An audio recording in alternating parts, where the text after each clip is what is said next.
Hey Taurus, Elsie here to do another reading for you here, just trying to make up for lost time.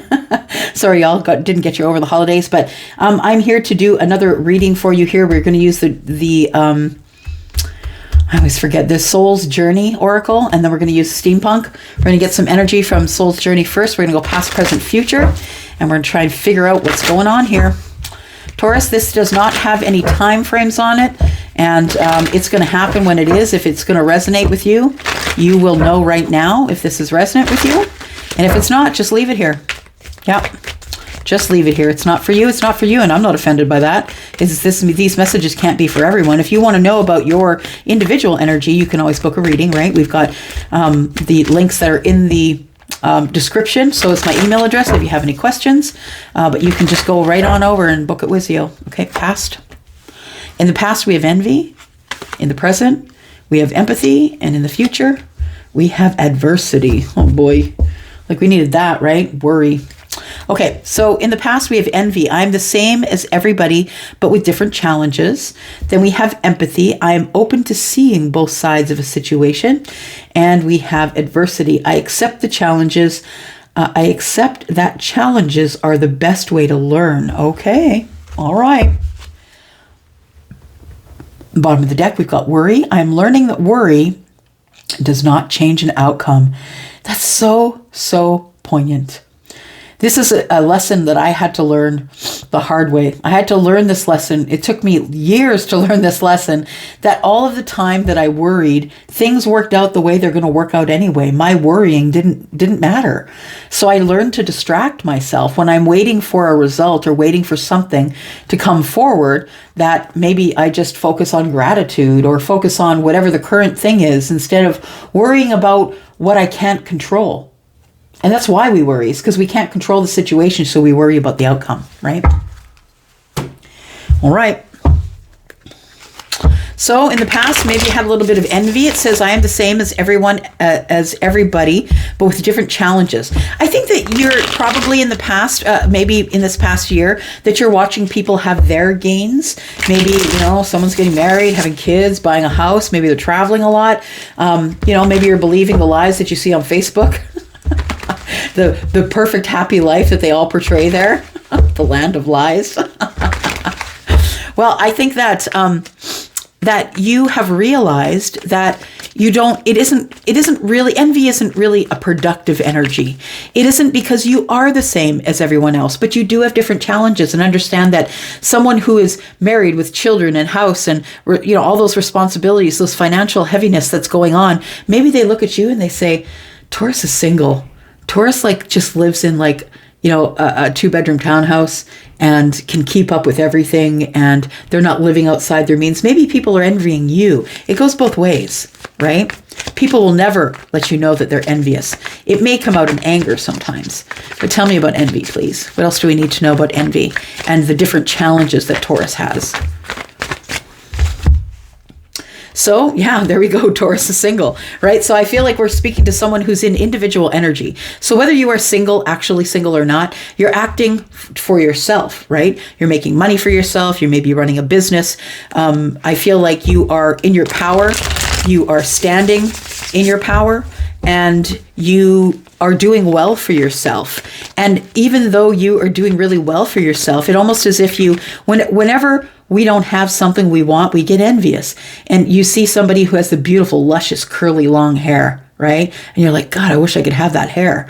But it's only because you don't have it. Maybe yours is straight as a poker. And the person who has curly hair is going to look at you and say, oh my God, I wish I could have straight hair. I spend 2 hours straightening my hair every morning. It's like we always want what we can't have. So I think that you are actually doing pretty well. You're looking pretty good, whether you're single or not. I feel like you are in this individual energy, or you're acting as though you are. So you could be separated, not yet divorced, is what I'm saying. But I feel as though you are kind of enjoying the single life. It can be lonely, but it's very lucrative for you.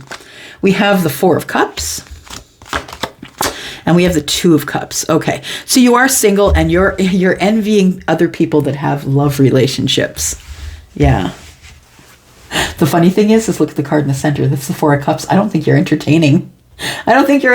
any options or offers. Honestly, what I want to say, I think you're holding out for that 1 cup.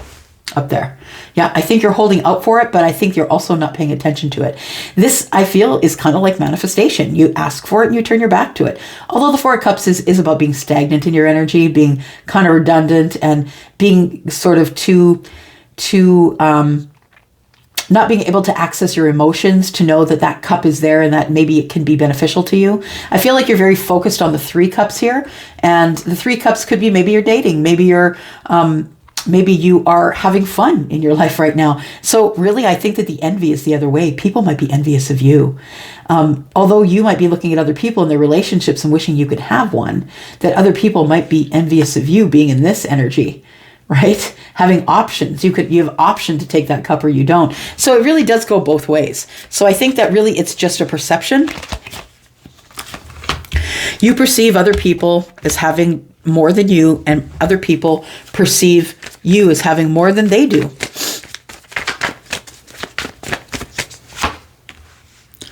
You're balanced. Yeah. Things are going well. The answer is yes. It's all going in the right direction. I do think that there is some sort of love energy coming up for you here, because Temperance is here, which tells me it's the moment of alchemy. So that person, if that isn't you, waiting for that fourth cup or looking at that fourth cup, somebody might be about to bring that cup to you. I'm just saying. Let's keep going. Empathy in the present moment. I'm open to seeing both sides of a situation. Good for you, because that takes a lot of learning and wisdom. It does, to have empathy. We have the Nine of Cups.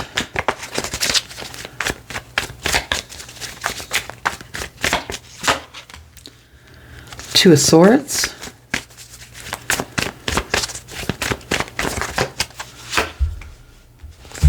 So I think after seeing both sides of the situation, that you're the one that's choosing. Yeah, you choose to be happy, Nine of Cups. I feel like you're able to choose it because you can see both sides of a situation, because you're very empathic, Taurus. I feel that you can choose to see the bright side of it all because you do have empathy. You can take in the energy of someone who has maybe envy or adversity, and you can use your empathy to put yourself in their shoes. I feel like you're telling them, look, it's going to be fine. It's going to be okay. I can see where you're coming from. I've been there. I think this is a choice for you helping people like this. It almost feels like you are sent to them to change their mind or show them empathy, teach them that there is another side, that maybe they're only seeing envy or adversity. And you're the one to come in empathically and say, look, you can end it at any time. You can move along. Yeah, you have options. But maybe the people that you're dealing with are in the Eight of Swords, right? Someone who feels like they can't move or make a decision. I think you have made a decision to see the brighter side, is what I want to say. People might accuse you of having stars in your eyes. Empaths get accused of that all of the time. And because we're healers, right? We're the ones who try and help somebody see, if they're in the negative, see the positive. Yeah. So I think that you're the person that helps people move along. I also think that you're ready to move along. It is really a decision for you to be happy. You choose it every day. You choose to be empathic every day. Yeah, and I think you end up bringing a lot of love and happiness and warmth to a lot of people, to families, to children. There's growth. I think that because you're an empath and you choose to see the bright side, to help people move forward or move on, you could be a light worker. You could be a psychic or a medium or a card reader. You could have some sort of divination that you're working with. The Sun is here to say, look, there's clarity here. You are the empath. This is your job. I think you know your purpose. Yeah, is what I want to say. I think you know what your purpose is. Your purpose is to lighten the load for people and help them move on to their next stage of life. That's really kind of beautiful. Adversity, it says here, I accept the challenges are the best way to learn. And that, I just got head to toe chills. That is the true mind of an empath. Yep. You know that it's been tough. Anybody in this life who has been slammed to the ground over and over and over again, those people you hear who have had the most terrible past, it's because they are empaths.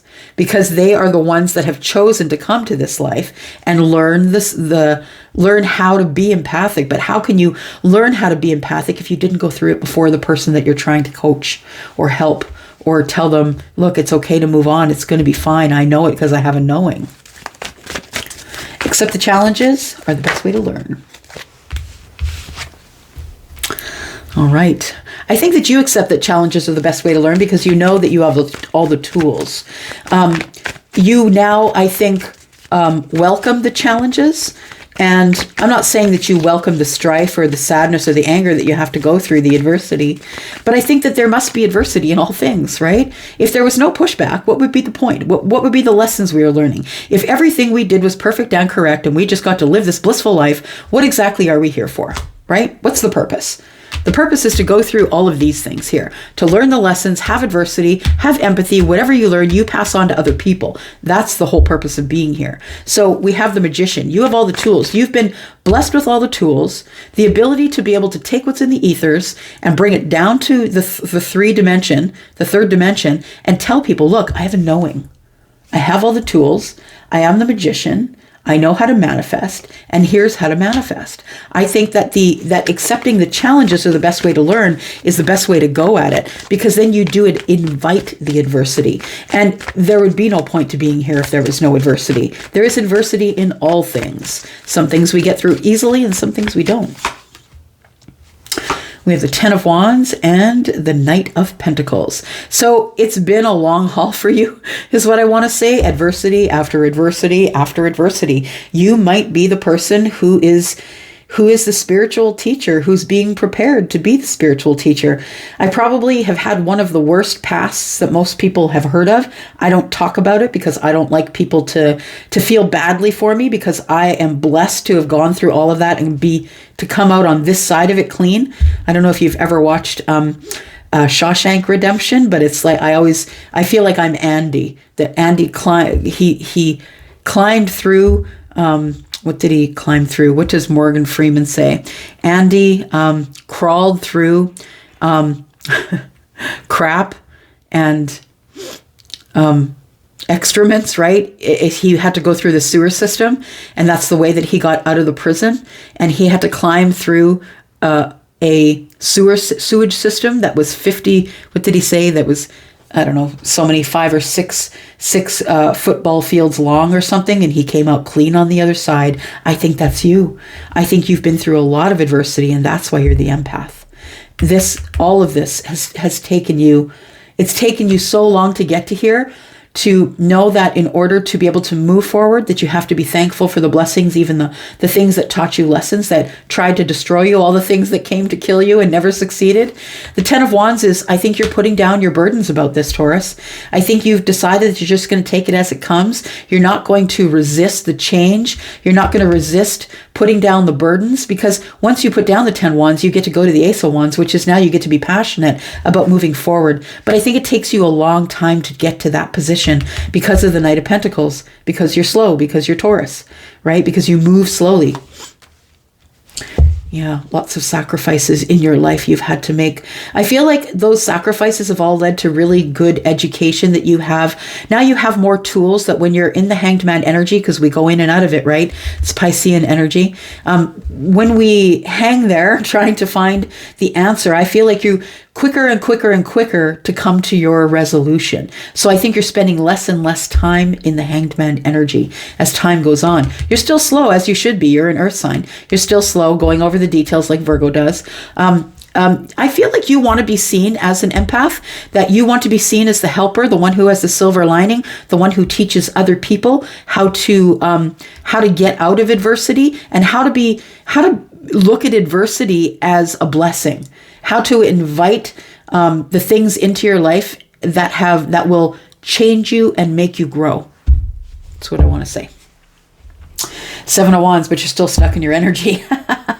Yeah, I think you're standing your ground on how you feel about this whole thing. I really think that the person I'm connecting with today is the person who is the empath. You are the person who has been sent to Earth with an agenda. I think that you wrote your own playbook, is what I want to say, before you came here. And you wrote the lesson plan. And now the universe is here to keep you on your lesson plan. Look at all those major arcana, right? You're here to be balanced, to be able to recognize the moment of alchemy and love, possibly. This is Sagittarius, this is Leo, and this is Pisces. So you might have fire and water in the chart, and fire and water is temperance, right? Fire and water going back and forth until the moment of alchemy arrives, until everything is perfect. All right, what else are we doing?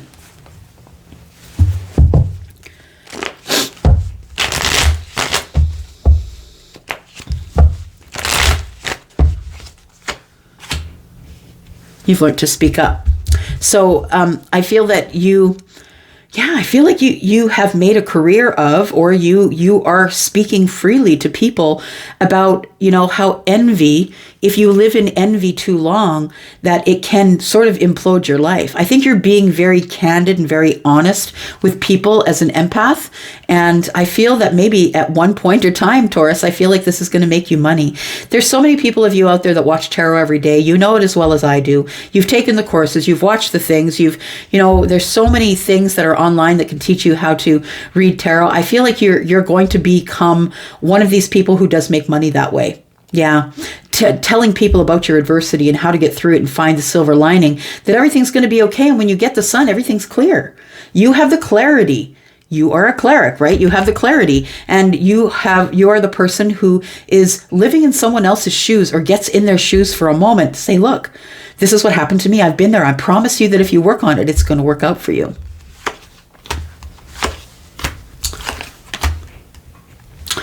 Envy. Yeah. I feel like somebody's got their eye on you, is what I want to say with this Two of Cups here. Yeah, somebody who's wanting to speak with you here. Somebody who is checking you out, maybe on social media. Someone who's kind of going over all the details, looking at it from every point of view. I think someone is going to be making communication with you coming up soon in the next couple of weeks, maybe the first couple of weeks of January, that there is somebody that's hiding in the shadows that sees your worth, and they see you flipping this envy stuff around, that you no longer are envious of what everyone else has, that now everyone's envious of you because you are the Empress, I feel. There we go. There is someone who's racing in who you have not been speaking with, someone who's going to give you great clarity, someone who's going to test your empathy. Yes. This person is going to test your empathy. This person who is impulsive, comes in and out, kind of very scattered, do what they want, they're here, they're there. I feel like you're far more grounded than that, and I feel like it irritates you when people are impulsive and don't think things out and move too quickly. I feel like this person is going to test your empathy, but I think that it's going to work out. I think that there's 2 cups here and 2 cups here. I think that this envy and empathy are preparing you for the 2 of Cups. I think someone's coming in who's going to need your help. And I think they're going to be a romantic fling for you, or a romantic person. 2 of Cups is love. This person could already love you. They could already know you. I feel like that sometimes the adversity here, I feel, is hidden. Because you can't see the scars on somebody who has been hurt in the mind, right? And I feel like you've been lied to a lot. Yeah. I feel like you've been lied to a lot, specifically with this person that you've not been in contact with. Somebody's coming in who you see as possibly someone who's a liar. This person has made a conscious decision to move from the chaos to the calm. They have moved on in their life from lying. This person is no longer a liar, if you're wondering. And they could be someone who does embody the Queen of Wands, who is Sagittarius, but in a general reading is Aries, Sagittarius, and Leo. So I feel like, the Queen is someone who does what they want, colors outside the lines. They don't not taking your advice. Someone who can be fairly egoic, someone who has to be egoic to be able to be in their power. And standing in their power. I think this is someone who's not easily led, who is very intuitive. And I feel like this person is the person that's coming in that's fiery, right? Yeah, it could be the Queen of Wands. Could be someone who has Sagittarius in the Sun, Moon, or Rising. All right, let's look at Amira.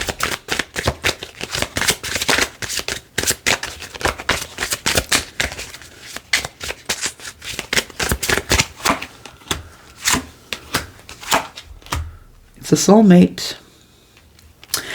Your empathy is going to be tested by someone who is a soulmate. Yep, absolutely. I think this person is going to give you a run for your money because I think that their energy is very scattered when they first meet you. They feel very chaotic.